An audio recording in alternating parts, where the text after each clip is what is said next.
ಚಿತ್ರದುರ್ಗದ ರೇಣುಕಾಸ್ವಾಮಿ ಕೊಲೆ ಪ್ರಕರಣಕ್ಕೆ ಸಂಬಂಧಪಟ್ಟಂತೆ ಸ್ಥಳ ಮಹಜೂರು ಮಾಡುವಾಗ ದರ್ಶನ್ ಅವರ ಮನೆಯಲ್ಲಿ 40,40,000 ಹಣವನ್ನ ಪೊಲೀಸರು ಸೀಸ್ ಮಾಡಿದ್ರು. ಆ ಸೀಸ್ ಮಾಡಿದ್ದ ಹಣವನ್ನ ಈಗ ವಾಪಸ್ ಕೊಡಬೇಕು ಅಂತ ದರ್ಶನ್ ಅವರು 57ನೇ CCH ನ್ಯಾಯಾಲಯಕ್ಕೆ ಅರ್ಜಿಯನ್ನು ಸಲ್ಲಿಸಿಕೊಂಡಿದ್ದಾರೆ. ಸೆಷನ್ಸ್ ಕೋರ್ಟ್ಗೆ ದರ್ಶನ್ ಹಾಗೂ ಪ್ರದೋಷ್ ಸೇರಿ ಅರ್ಜಿ ಸಲ್ಲಿಕೆ ಮಾಡಿರೋದು. 40,40,000 ಹಣವನ್ನ ಪೊಲೀಸರು ಸೀಸ್ ಮಾಡಿಕೊಂಡಿದ್ರು. ಈ ಕೊಲೆ ಆರೋಪಿಗಳಾಗಿರುವಂತ ದರ್ಶನ್ ನಿವಾಸ, ಪ್ರದೋಷ್ ನಿವಾಸದಲ್ಲಿ ಹಣವನ್ನ ಸೀಸ್ ಮಾಡಲಾಗಿತ್ತು. ದರ್ಶನ್ ಪತ್ನಿ ವಿಜಯಲಕ್ಷ್ಮಿ ಅವರೇನಿದ್ದಾರೆ ಅವರು ಈ ಹಣವನ್ನ ಕೊಟ್ಟಿದ್ರು.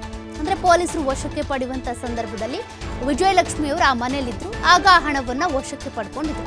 ರೇಣುಕಾಸ್ವಾಮಿ ಕೊಲೆ ಪ್ರಕರಣದ ಸಾಕ್ಷ್ಯ ನಾಶಕ್ಕಾಗಿ ಈ ಹಣವನ್ನ ಸಂಗ್ರಹ ಮಾಡಿ ದರ್ಶನ್ ಅವರು ಇಟ್ಕೊಂಡಿದ್ದಾರೆ ಎನ್ನುವಂತ ಆರೋಪದ ಮೇಲೆ ಈ ಹಣವನ್ನ ಸೀಸ್ ಮಾಡಲಾಗಿತ್ತು. ಈಗ ತುರ್ತಾಗಿ ನನಗೆ ಹಣ ಬೇಕಿದೆ, ನನ್ನ ಆರೋಗ್ಯ ಸರಿಯಾಗಿಲ್ಲ, ಚಿಕಿತ್ಸೆಗೆ ವೆಚ್ಚ ಆಗುತ್ತೆ, ಅದಕ್ಕೆ ಹಣ ಬೇಕು, ನನ್ನ ಸ್ವಂತ ಖರ್ಚಿಗೆ ಹಣ ಬೇಕು, ಹೀಗಾಗಿ ನೀವು ಸೀಸ್ ಮಾಡ್ಕೊಂಡಿರುವಂಥ ಹಣವನ್ನು ನನಗೆ ಕೊಡಿ. ಯಾಕಂದರೆ ಈ ಹಣಕ್ಕೂ ಕೊಲೆ ಕೇಸ್ಗೂ ಸಂಬಂಧ ಇಲ್ಲ, ನಾನು ಸ್ವಂತ ದುಡಿಮೆಯಿಂದ ಪಡ್ಕೊಂಡಿರುವಂಥ ಹಣ ಅದು. ಆ ಹಣವನ್ನು ನಾನು ಮನೇಲಿಟ್ಟಿದ್ದೆ, ಆಗ ನೀವು ಈ ರೀತಿಯಾಗಿ ಜಪ್ತಿ ಮಾಡ್ಕೊಂಡು ಹೋಗಿದ್ದೀರಾ, ಹಾಗಾಗಿ ಹಣವನ್ನು ವಾಪಸ್ ಕೊಡಿ ಅಂತ ದರ್ಶನ್ ಅವರೀಗ ಅರ್ಜಿ ಸಲ್ಲಿಕೆ ಮಾಡ್ಕೊಂಡಿದ್ದಾರೆ.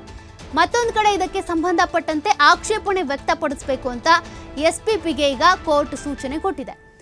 ಇನ್ನೊಂದು ಕಡೆ ತೆರಿಗೆ ಇಲಾಖೆಯಿಂದ ಕೂಡ ಇದಕ್ಕೆ ಸಂಬಂಧಿಸಿದಂತೆ ಕೋರ್ಟ್ನಲ್ಲಿ ಅರ್ಜಿ ಸಲ್ಲಿಕೆ ಆಗಿದೆ.